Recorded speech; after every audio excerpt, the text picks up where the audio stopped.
All right, so for today's video, we are going to be taking a look at the Harbor Freight Doyle Professional Wire Stripper and Cutter.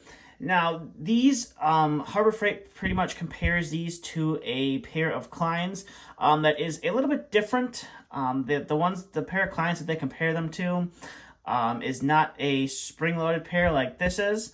And it also features a couple of crimpers and things like that on it. So I'm not really sure why they decided to compare it to that. But regardless, this is the Harbor Freight pretty much wire stripper and cutter. Now, these are somewhat similar to the Klein curved wire strippers. And they also feature that double dipped handle, smooth grip handle. So you got the black on the inside, and then you got that dark burgundy or dark red on the outside. And like I said, these are spring loaded, so you do have your spring here, and then you also have a lock. And it also has the direction stamped into the lock, so you know which is locked and which way is unlocked.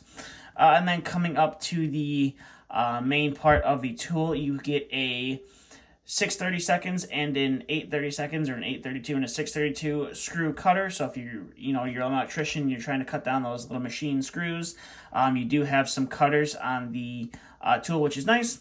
And then you do have some wire looping holes here on the plier if you need to make some loops with some solid wire, or if you strip back a little bit of stranded wire and you wanted to make a loop with it, you could. Now you do have your cutting knives here at the top of the tool. And then one thing Doyle likes to advertise on the packaging is to have an easy to read laser etching on the surface. Now, me personally, I'm not the biggest fan of laser etching on tools.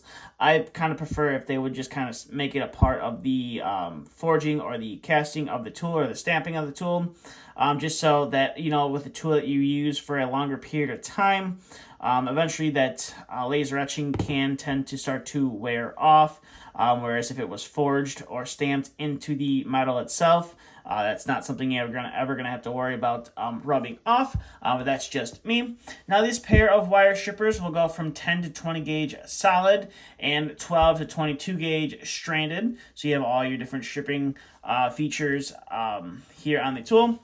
And then you have a small little tiny pair of pliers here on top of the tool. And then have you ever, I'm not sure if a lot of people realize this or have known about this, but you can use this little opening right here to kind of pull that sheathing off if you didn't want to use one of the stripping holes there on the tool. And then you have the Doyle name I forgot to mention, which is laser etched. And then this tool is only going to be for copper and your aluminum wire. Anything after that, you're running the risk of damaging the tool. And then here is the back side of the tool, which is going to be the same as the front side of the tool. Just a couple things are going to be reversed. Your solid and your strand is going to be reversed when you flip it over. So that's pretty much it for the detail on the tool. I guess we'll get to some of the functionality of the tool. So we're going to go ahead and start off with stripping some 18 gauge stranded wire. And you can see the tool does like to spring open. You just move the lock and it does spring open. I guess Harbor Freight likes to mark that as being spring loaded. It is a one-hand use. Typically a pair of wire strippers is a one-hand pair of use, but they felt the need to advertise that on the packaging. So we'll go ahead and start off with this 18 gauge stranded wire. Some wire strippers do have a little bit of a hard time stripping the stranded wire, and you do have to use the next size smaller. But these, I don't think I gripped enough of it there. We'll go ahead and do that one more time. Have no issue stripping that 18 gauge stranded wire, so we'll go ahead and cut that off, and we'll attempt that one more time, and we're able to pull off that outer insulation without any issue that time. So we'll go ahead and move that wire out of the way. And we will bring in some 12 gauge stranded wire. Now this is going to be the max that you can strip with the required stripping holes there on the top without having to worry about damaging the conductors. Now typically when I strip wire, I like to kind of rotate it, and you can pull that wire insulation off very easily. And then I'll go ahead and kind of rotate it there, and I'll show you. Some people like to claim that you can use that top there to pull off the wire insulation, and you don't have to worry about those knives there from the stripping hole damaging the conductors. Not very practical, honestly, for me. Normally I just go like that and boom, pull off the insulation. But I have seen some people say that you can use this little groove or this little cutout there to grip that insulation and pull it off. So that was some stranded wire. Now we'll bring in some solid wire. This is going to be the equivalent to 12 gauge stranded wire. It's a 2.5 2.5 millimeter solid wire.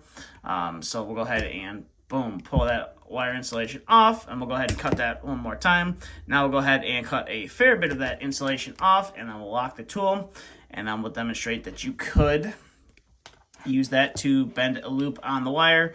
And if you wanted to make it a little bit tighter, you could use that pair of pliers there on the nose of the plier, and you can bend it and cut it right off without any issues. So we'll go ahead and get all that wire there out of the picture. Now, I did mention that you can cut some screws with this wire strip, with this pair of wire strippers. So I'm going to get in a 632 screw, and we're going to test to see how well these can cut a screw.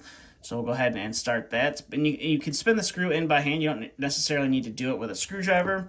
But if you wanted to, you could easily just take whatever your screwdriver you're using and screw that guy in and cut it down to the desired length. So we'll cut it to about there. And pretty much all you have to do is just squeeze it, open the tool back up, and then you can take your screwdriver and back that screw out, and then your wire stripper should function the same. I have done that before with some wire strippers in the past, and somehow I got like some metal stuck in between the pliers, and I didn't really want to open up, but as you see on that screw, it did shear it off, and it is somewhat of a smooth cut. So that's pretty much it for the review on these Doyle wire strippers that I picked up from Harbor Freight. Again, fairly impressed with this pair of wire strippers from Harbor Freight. I could easily recommend them, to anybody looking to get a decent or a fairly inexpensive pair of wire strippers, whether it's just something you want to have around the house, or you're first getting off into the trades and you are not sure which brand of wire strippers to go with, and you just want something to kind of get through the first couple of years of your apprenticeship. I definitely could recommend these until you find something that you like. But hey, maybe you like the Doyle ones and you want to keep using them. This is pretty much my review of them. So with that being said, that's kind of all I have for this video. So if you have any questions, comments, concerns, please feel free to leave them down in the comment section below. And as always, thanks for watching.